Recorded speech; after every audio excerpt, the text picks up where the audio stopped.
Hey Merfolk fans, I'm Joe. Thanks very much for joining me today. If you'd like to support my channel, please check out the link to my Patreon page above. I'm back with round 4 of a modern friendly league. Let's have a look at the opening hand. I won the die roll. 6 lands and AEther Vial is not a keep. So I mulled, and this is a keep. We hope to see a land on the scry. The opponent kept their 7. I'm going to put that on the bottom because I really want land at this point. We'll land AEther Vial and pass.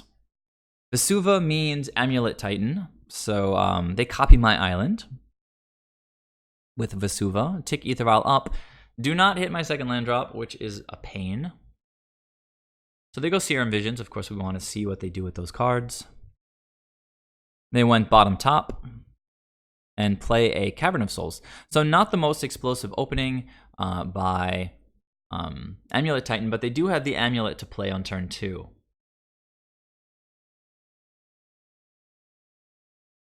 Take the AEther Vial up. We get to bring in the Silvergill and hope for that second land drop. We do hit it. Now, the only option here is Spreading Seas, and you typically want to hold that up to put on one of their Karu lands. But since they have Amulet, and it's the only play in our hand here, we can go ahead and just play the Spreading Seas just for the card draw value. Alright, so we drew another Lord. Getting interesting here. So obviously they probably want to bounce the Cavern of Souls here, take me off of Island Walk, although we already have this Island Walk, but if they have another Karu land, they can bounce this island. Island Walk, I don't know. It's a little interesting that they copied my island. So let's see how things develop here. They're going to cast Ancient Stirrings, revealing a Lotus Bloom. Again, not the most threatening, most explosive opening for them. And that's all they have this turn, so just a Suspended Lotus Bloom. I think the play here is I think the most explosive way to win here is Vial and a Lord and go as quickly as I can to Master of Waves. If I draw another land, I can slam the Reejerey. So I don't really need the AEther Vial for that. So during my upkeep, I'm going to Vial in one of the Lords, tick it up, drew a Harbinger. Really would have liked another land there, but I'm going to swing for 6 here. And I should mention one of the drawbacks of ticking up AEther Vial in this matchup, and it's potentially ill-advised, is Trickster is probably the single best card and most important card in the matchup, because if they play Primeval Titan and they go to attack, you can tap him down with Trickster. It does a couple things for us. It saves us a ton of damage, and it prevents the opponent from getting 2 more land drops out of attacking with Primeval Titan. So when I tick up AEther Vial, I'm losing my ability to Vial in Trickster, and I currently don't have the blue mana to play him. Or her, I should say. So they don't have a second Karu land, so it doesn't look like this is going to be a super explosive turn. And they didn't do anything. So I'm feeling actually pretty good about this. Another Reejerey. Hand is getting pretty clunky, but when I made the decision to tick up the AEther Vial, I had the tools in hand to sort of get the win. And I'm going to activate Mutavault here. Get in for 8. Opponent's down to 6, and I've got lethal on board. It looks like they drew into another Karu land, and it's going to give them enough mana to cast Primeval Titan if they have it, and they do. So at 6 life and me at 20, I'm not exactly sure what the best approach is here. Clearly, in order to attack this turn, they need to give it haste, so they're going to go get Boros Garrison and Slayer's Stronghold, which will give Primeval Titan +2/+0, Vigilance, and Haste. And then going to attacks, they can, if he wants to, he can get lands that will give him double strike. But that's not enough to be lethal, and I've got lethal on my side on board already. So opponent gets a Colony Garden, which gives him a block. Looks like he did bounce that island, so currently don't have access to Island Walk. Colony Garden's going to give him a plant token. But with me having AEther Vial on 4, the opponent has to be aware that Master of Waves is a possibility. I'm going to take 8 here. He's got Trample anyway, so I'm not going to block with anybody, and just Vial in Master of Waves. And it should be lethal, and it was. So the opponent scooped it up. I think the main reason I won this game 1 is that the opponent had, for this deck, a really slow opening. Amulet Titan is famous for their explosiveness. So I wanted to get Master of Waves out as quickly as possible. They don't typically have a lot of ways in Game 1 to interact with us. So if I resolve a Master of Waves, get a little bit of Devotion, it's probably going to give me the best chance of winning. And as we saw, I was able to get there. So let's go ahead, look at Game 2, look at what the sideboard looked like. All right, welcome back. So let's check out the sideboard. I took out... let's see. I took out a couple Spreading Seas. You do want to leave in a couple of Spreading Seas because post-board, the opponent can bring in stuff like Hornet Queen and gum up the board. So you kind of want to be able to Alpha Strike with Spreading Seas. Also, Spreading Seas can slow down their carry land, their mana acceleration, because if you put it on one of their dual lands, their carry lands that produces 2 mana, it now only makes blue. And if they want it to make 2 colors again, they have to bring it back to their hand and replay it. So it slows them down a little bit, basically.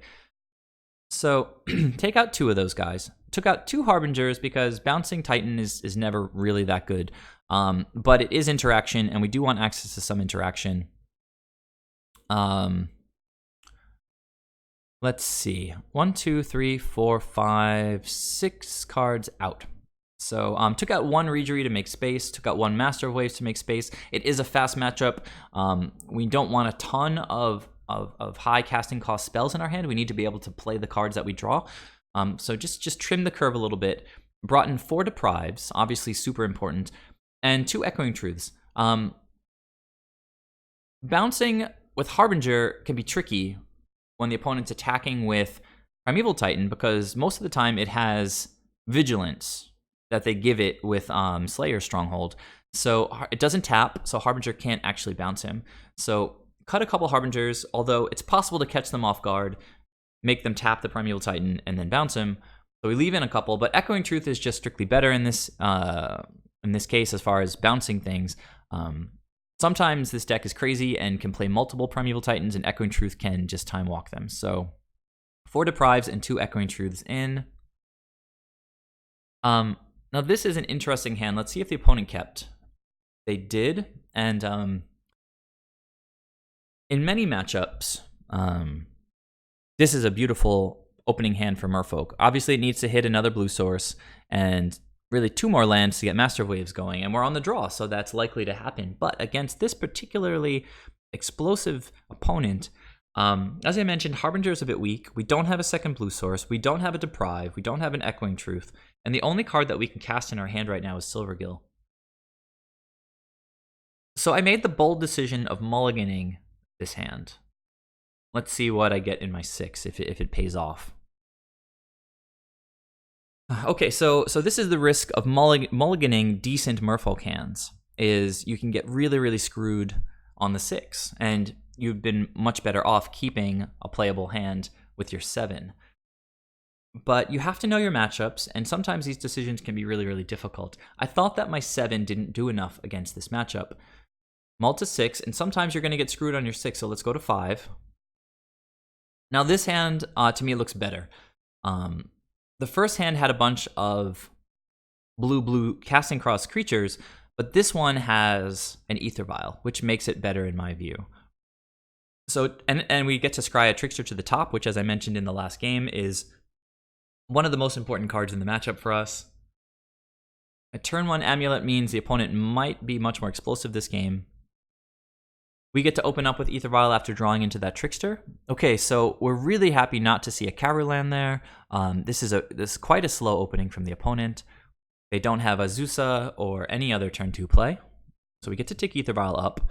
And a second island means that we can actually play one of our lords here. So hand is developing quite nicely after this mulligan to 5. Okay, again missing their carry land drop. Playing a Cavern of Souls, not getting any value out of their Amulet of Vigor yet. Now remember, the opponent did keep 7. We saw our blue-white control opponent do that in Game 3 of Round 1. And it was possibly an ill-advised keep because they got screwed on their mana with double Field of Ruin. In this case, it looks like the opponent, maybe they had the Amulet and the Titan, but they didn't have any kind of rampy effects. So looks like they're getting a little bit punished over on their side of the table. We're going to be able to take up AEther Vial to 2. Draw another land. Don't know how important that is. Probably a bad draw for us, but I can get in for 2 here. Note, I chose not to put a Lord out onto the board. I've been seeing a fair amount of Amulet Titan, and post-board, they definitely have access to engineered explosives. They also bring in Fire Spout and any other number of sweeper effects. So I'd rather not commit to the board while the opponent is playing so slowly. So here, they do have Boros Garrison. 1 floated from the Cavern means that they're going to have access to 5 mana this turn. It's not enough for Primeval Titan. Let's see, what are they doing? Okay, but it is enough for Engineered Explosives on 2, which looks pretty threatening against our hand. But again, Merfolk Trickster is insane in the matchup because it can just basically time walk them by tapping their Primeval Titan and preventing them from attacking and getting value out of their attack step. So I'm definitely not going to bring in any more creatures. I'm just going to activate Mutavault and swing for 5 and see if the opponent wants to crack that Engineered Explosives. Silvergill is quite nice here, but I'm not going to do anything in my first main phase. So activate the Mutavault, go to combat. All right, so the opponent does crack the Engineered Explosives. Now, this is kind of explaining a little bit why they would have kept this slow hand. It looks like they had a reactive hand. So the fact that they're so eager to trade an Engineered Explosives for 1 Lord makes me think they have backup removal in hand. So clearly the best play here is just to cast a Silvergill, reveal a Lord, through another land, not the best, but opponent plays back out the Cavern. So looks like they're having trouble with their lands here. Okay, a Walking Ballista with 2 counters.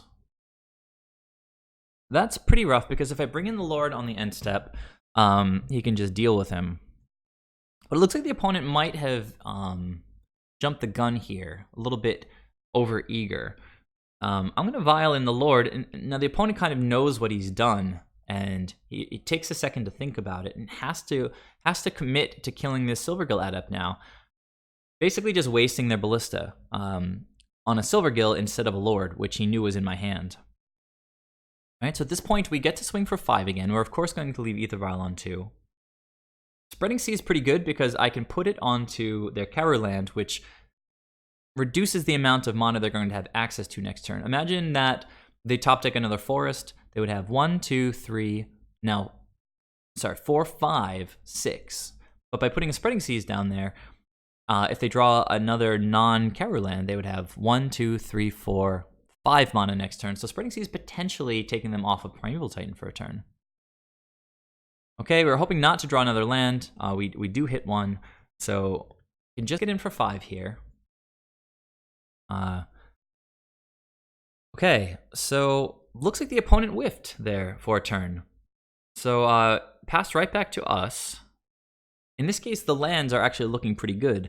So I get to play a land, play Master of Waves, and activate Mutavault as a 4/4. I'm going to swing in for 6 here. And let's see what the opponent has here. Okay, they have a Golgari farm, which means they do have access to 6 mana. They're probably going to bounce. Well, let's see what they bounce. Cavern of Souls. Interesting. All right. So it looks like they're going for Titan, and in fact they are. You can see the value of Trickster here. This Titan is really not going to be able to do too much to us. So what is he searching for? So here's a Vesuva, copying Boros Garrison.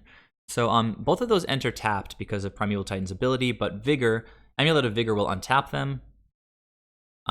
So I assume he's just going to give him Vigilance and Haste like they usually do.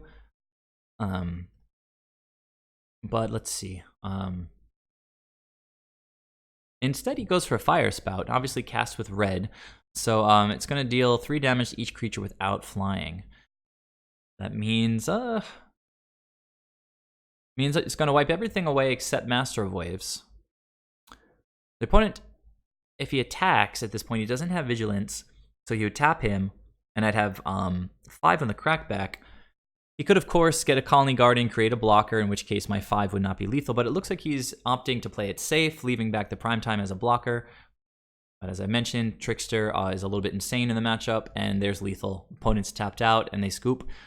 So 2-0 against Amulet Titan. Got to see the strength of Merfolk Trickster. You got to see me make difficult mulligan decisions in the matchup. You guys can let me know your thoughts on whether it was correct or not to mulligan that hand.